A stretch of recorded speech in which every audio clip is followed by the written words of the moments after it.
The invitation arrived on a Tuesday, encased in an envelope so thick and creamy it felt like a slab of polished bone. Kwon Jinwoo didn't need to see the calligraphy to know who it was from.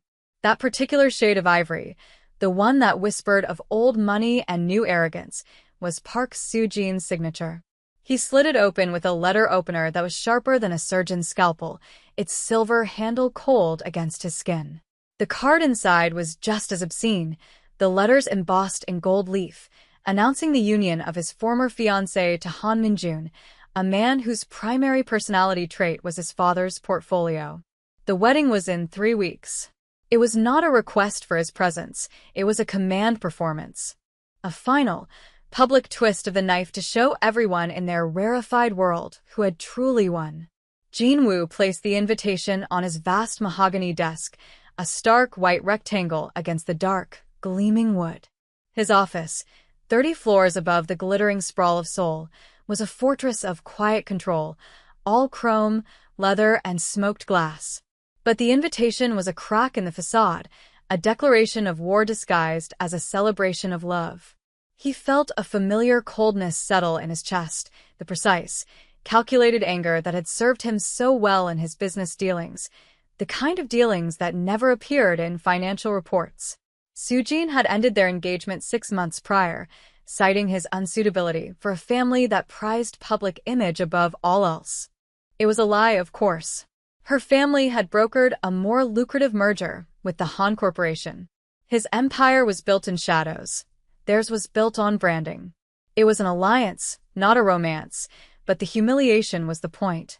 They expected him to decline, or worse, to attend alone, a solitary ghost at their feast of victory. They wanted him to look defeated. A ghost. He leaned back in his leather chair, the skyline a panorama of indifferent lights. No, he would not be a ghost. He would be a spectacle. He wouldn't bring a date from a circle. That would be too predictable, a transparent attempt to match her move. He needed something else. A disruption. A force of nature that this sterile, inbred world was utterly unprepared for. He needed a wild card, someone who could walk into that ballroom of vipers and not just survive, but rewrite the entire game. The idea was reckless, a strategic gamble fueled by pure, unadulterated pride. He needed to find a woman who was everything they were not, authentic, fearless, and utterly unimpressed by their gilded cage. He wanted to see the polite, frozen smiles on their faces crack. He wanted to watch Soo-jin's perfect composure shatter into a million tiny pieces. He didn't just want to attend her wedding, he wanted to become the main event. He found her in a place he rarely frequented, a restaurant named Veritas where the wine list was thicker than most novels and the air hummed with the low murmur of discreet power. He was there for a meeting, a necessary evil involving a politician with an expensive appetite. But his attention was snagged by the sommelier. Her name tag, Red Imani. She moved between tables with a liquid grace, her posture elegant, her focus absolute. She was a vision of poised professionalism, a stark contrast to the performative servility of the rest of the staff. Then came the incident. A portly man in a suit that was trying too hard waved her over with an imperious flick of his wrist. "This wine," he declared, his voice loud enough to curdle the sauce on a neighboring plate, "is corked." Imani picked up the bottle, examining the label with a calm that bordered on serene. She poured a small amount into a clean glass, swirled it, and inhaled its bouquet. "The 2012 Chateau Margaux," she said, her voice clear and low, cutting through the man's bluster. "An excellent choice. However, this bottle is not corked. It's simply breathing. Perhaps you're unaccustomed to the earthier notes of an aged Bordeaux." The man's face reddened. "Are you calling me ignorant?" he sneered, a hint of something ugly in his tone. "A girl like you telling me about wine?" Jinwoo watched, intrigued. This was the moment of truth. He saw the flicker of a dozen possible reactions: anger, fear, deference.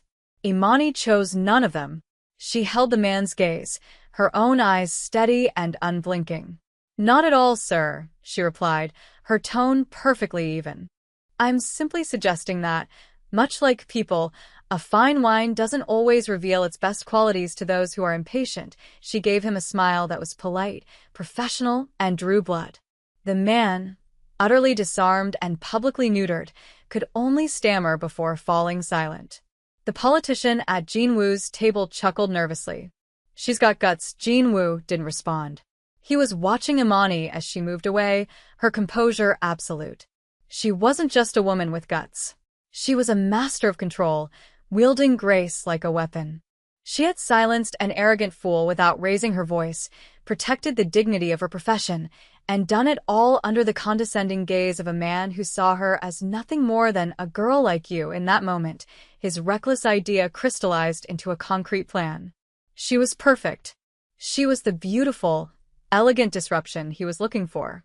She was his wild card. He waited until the restaurant was closing, the clatter of plates replaced by the quiet sweeping of floors. Imani was hanging up her apron when he approached, a shadow detaching itself from the dim corner where he'd been observing. She turned, unsurprised, her expression professionally neutral but with a wariness in her eyes that told him she was used to unwelcome advances. "Can I help you, sir?" He bypassed the pleasantries. Time was a commodity, and he wasted little of it. "I have a business proposal for you, Ms. Jones." He had learned her full name from the maitre d'. Her composure didn't falter, but a flicker of curiosity entered her gaze. "My business is wine, mine is optics," he countered smoothly. "I require a partner for a high-profile social event. The role requires intelligence, poise, and the ability to command a room without speaking a word. I saw you do it tonight." "I'm willing to pay handsomely for your time." Imani crossed her arms, a small, wry smile touching her lips. "Let me see if I understand. You saw me handle a drunk customer, and you thought I should rent her?" "Sir, with all due respect, I'm not for hire." Her refusal was exactly what he expected, and precisely why she was the right choice. A woman who could be bought easily wasn't worth the investment. He placed a slim, black envelope on the polished bar between them. "This isn't about hiring you. It's about commissioning a performance. Think of it as a one-night acting role. The compensation inside that envelope is $50,000. Her eyes widened almost imperceptibly, the only crack in her stoic facade. She didn't touch the envelope. "What kind of performance?" "You will portray my partner. We are sophisticated, happy, and utterly unimpressed with our surroundings. Your objective is to be yourself. Your very presence will be the statement I wish to make." She studied his face, her gaze analytical, searching. "Why me?" "Because you are not from their world," he said, the admission more honest than he intended. "And because you are not afraid of it."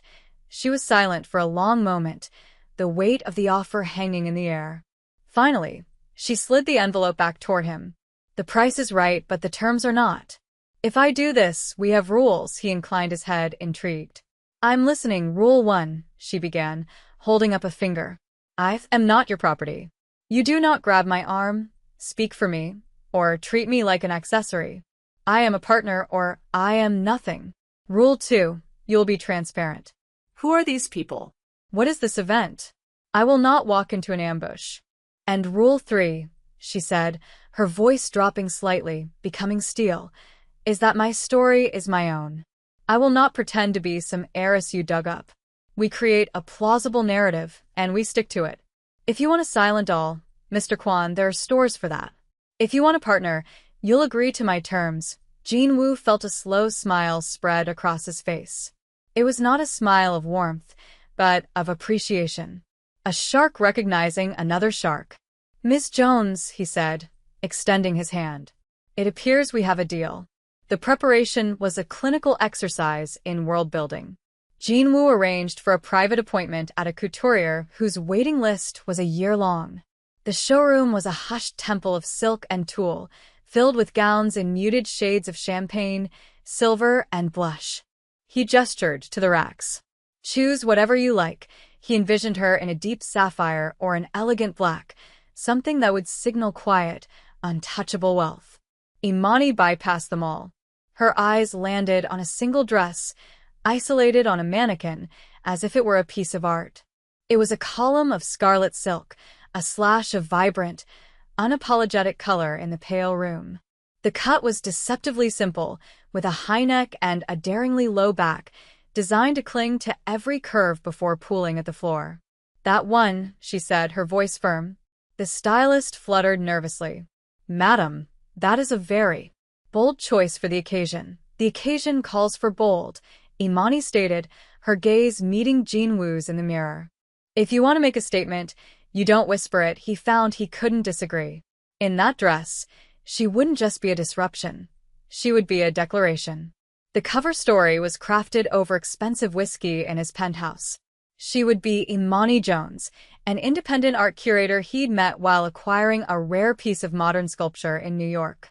They invented shared memories, a rainy afternoon in a Soho gallery, a disastrous but hilarious dinner at a Michelin-starred restaurant, an inside joke about a pretentious artist. The process should have been sterile, a mere rehearsal, but moments of unsettling authenticity kept breaking through. He learned she was saving to open her own wine consultancy, that her poise was a shield forged in a world that constantly underestimated her. In turn, she saw past his cold, controlled exterior, catching glimpses of the man beneath the reputation, the flicker of loneliness in his eyes when he looked at the city lights, the hint of regret when he spoke of family. It was a fragile, transactional intimacy, built on a foundation of lies, yet it felt more real than his entire 3-year engagement to Sujin. On the night of the wedding, as she was getting ready, he presented her with a velvet box. Inside lay a diamond necklace, a river of ice so brilliant it seemed to suck the light from the room. It was a vulgar display of wealth, a piece designed to scream its own price tag. "A finishing touch," he said. Imani looked at it, then back at him. She gently closed the box. "It's beautiful," she said, "but it's not me." She reached into her own bag and pulled out a simple, delicate gold chain with a single, unadorned pearl. "Rule 3, she reminded him softly. "My story is my own." He watched as she fastened the delicate chain around her neck. The simple pearl against her skin was 1,000 times more potent than the mountain of diamonds. It was a symbol of her agency, a quiet reminder that while he had paid for her time, he did not own her. The Shilla Hotel was an obscene monument to wealth, its grand ballroom dripping with crystal chandeliers and drowning in a sea of white roses. The air was thick with the scent of money and expensive perfume. When Jinwoo's black sedan pulled up to the entrance, a hush fell over the reporters held back by velvet ropes. They knew the car. They knew the man. But they did not know the woman who emerged from it. Imani stepped out, and the night air seemed to crackle. The scarlet silk of her dress was a living flame against the cool marble and dark suits. Every camera flash seemed to find her, glinting off the simple pearl at her throat. Jinwoo offered his arm, and when her hand rested on his forearm, he felt a jolt, a current of energy that was both grounding and electrifying. They paused at the top of the grand staircase. The ballroom doors were open, revealing the glittering assembly within. Every head was turned toward them. A wave of silence rolled through the room, so profound it was like a physical force, sucking the air out. It was followed by a tidal wave of whispers, a sibilant hiss that spread from table to table. Jinwoo looked down at the sea of faces, the pale, startled faces of the women in their muted pastels, the hard, calculating eyes of the men in their identical tuxedos. They looked like a colony of disturbed penguins, their orderly world thrown into chaos by the arrival of a vibrant, tropical bird. He had wanted a spectacle, and Imani was delivering a masterpiece. She moved with the unhurried, regal grace of a queen, her chin held high, her gaze sweeping over the crowd with an air of faint, detached amusement. She was not intimidated. She was not even impressed. She looked, he thought, as if she were visiting a slightly provincial museum. For the first time that night, Jinwoo felt a genuine, unforced smile touch his lips. It wasn't the cold smirk of victory he had anticipated. It was something else, something warmer and far more dangerous. It was pride. He was no longer just the jilted ex-fiancé making a point. He was the man on the arm of this extraordinary woman, and in that moment, He felt like the most powerful man in the room. And then the doors opened, and they began their descent. The whispers followed them like a trail of smoke as they were led to their table, a conspicuously well-placed spot with a clear view of the head table. The gossip was a palpable entity in the room, a chorus of speculation. Who is she? An American, by the looks of it. He certainly didn't waste any time. The words were meant to be discreet, but they were as sharp and pointed as glass shards. Their first test came in the form of Mr. and Mrs. Choi, an elderly couple whose family had been business rivals of Jinwoo's for generations, but public allies of Soo-jin's. Mrs. Choi descended upon them, her smile as bright and brittle as spun sugar. "Jinwoo, how wonderful to see you," she cooed, her eyes dissecting Imani from head to toe. "And you've brought a friend." "We haven't been introduced, Mrs. Choi," Jinwoo said, his voice a low, pleasant rumble. "This is Imani Jones. We met in New York, an art curator." Imani supplied smoothly, extending a hand. Her handshake was firm, her smile genuine but reserved. "I advise private collectors." Jinwoo was acquiring a piece by Lee Yufin. The name drop was a masterful touch, specific and impressive, immediately establishing a plausible, high-status connection. Mrs. Choi was momentarily thrown off balance. "Oh, how?" Cultured before she could recover, her husband leaned in, his question a blunt instrument. "Jones? Is that an old family name?" The subtext was clear. "Are you one of us?" Imani's smile never wavered. "It's an honest one," she replied, her voice still light, but with an underlying current of steel. "Isn't that what matters most?" The Choice retreated, their polite smiles strained. Round 1 went to the wild card. Then came the main event. Soo-jin, a vision in white lace and diamonds, glided toward them, her new husband, Han Min-jun, in her wake. Her beauty was undeniable, but it was a cold, manufactured perfection, like a flawless orchid grown in a greenhouse.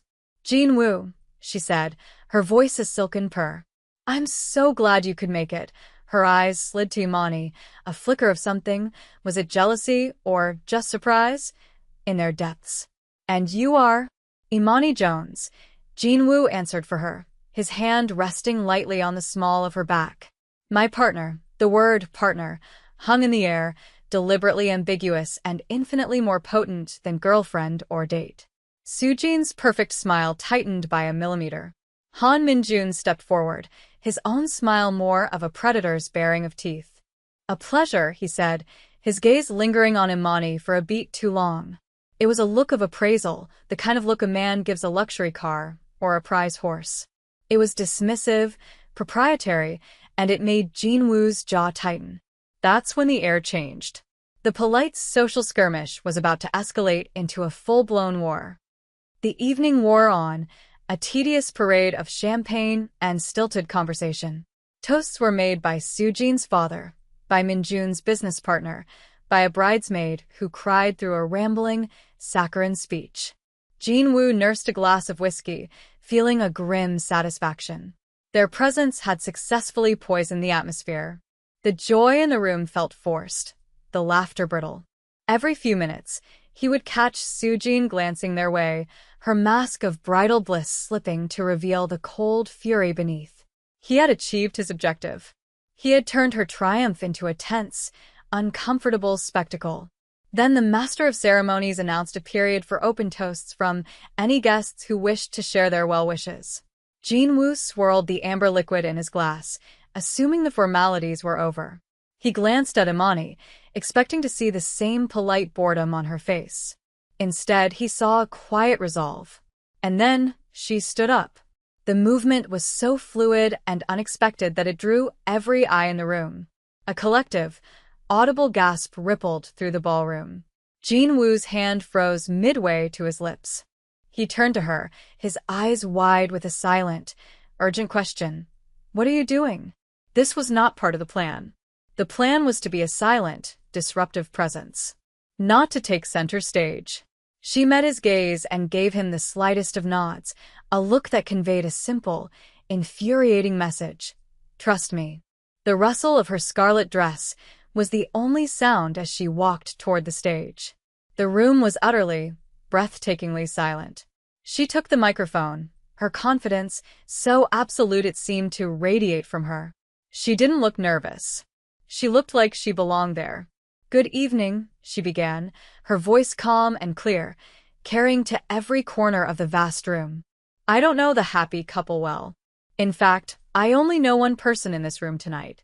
But I was invited here as his partner, and from what I've seen, he's a man who values loyalty and truth above all else." She paused, letting the words sink in, her eyes sweeping the room before landing on the head table.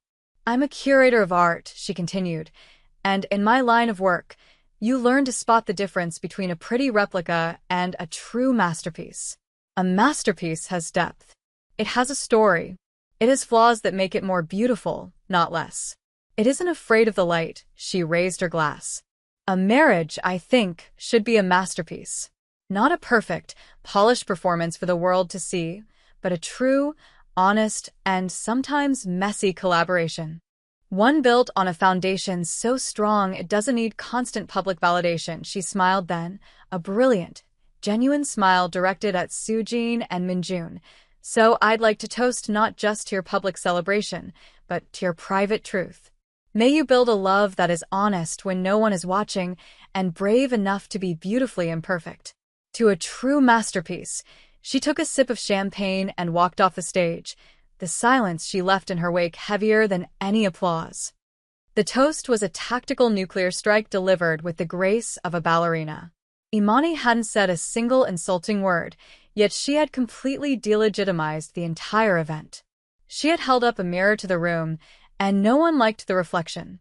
The polite applause that followed was scattered and weak. People were no longer looking at Jinwoo and Imani with curiosity. They were looking at Soojin and Minjun with a new, unsettling speculation. The bride's smile was a rictus of frozen glass. The groom looked like he had swallowed acid. As Imani approached their table, her progress was intercepted by Han Minjun. He stepped into her path, his body language aggressive, his polished veneer stripped away to reveal something raw and ugly underneath.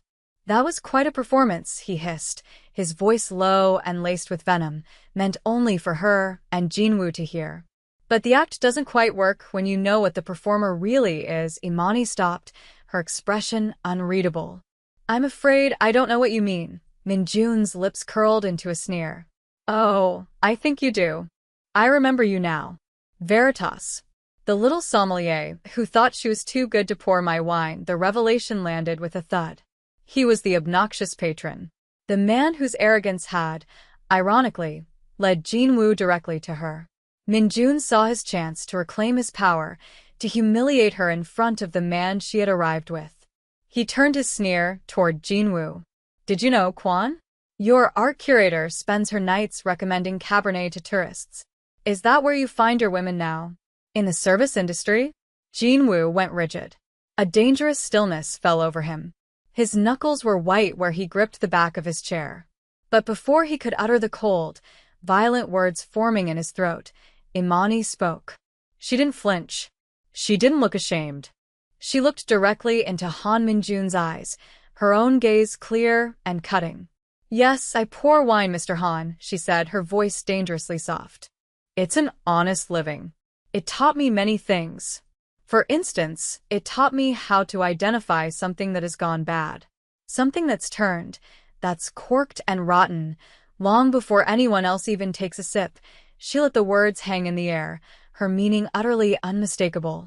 "The smell," she added, her eyes flicking to a stunned Soojin, "is quite distinct." The implication was brutal, a direct assault on his character in front of his new bride and anyone close enough to hear. The social game had just ended. Jinwoo stood up slowly, his movement a silent threat. The air crackled with a tension that had nothing to do with social embarrassment and everything to do with imminent violence. They were done here. The exit was as dramatic as the entrance. Jinwoo simply took Imani's arm, a silent signal to his driver who was already waiting. The car door open. They didn't look back. The silence in the back of the sedan was a living thing, thick and suffocating. The neon and halogen lights of Seoul blurred past the tinted windows, painting fleeting streaks of color across Imani's impassive face. Jin-woo stared straight ahead, his mind a maelstrom of shock, fury, and an emotion he couldn't name. It felt unnervingly like admiration. His phone began to vibrate on the seat between them, a relentless, buzzing intrusion. Then Imani's phone lit up as well. The aftermath had already begun. He could picture it, a digital wildfire tearing through the group chats and social media feeds of Seoul's elite. Kwon Jin-woo's mystery woman publicly accuses Han Min-jun of being rotten. The headlines would be sensational. The fallout significant. He had wanted to cause a ripple. She had unleashed a tsunami.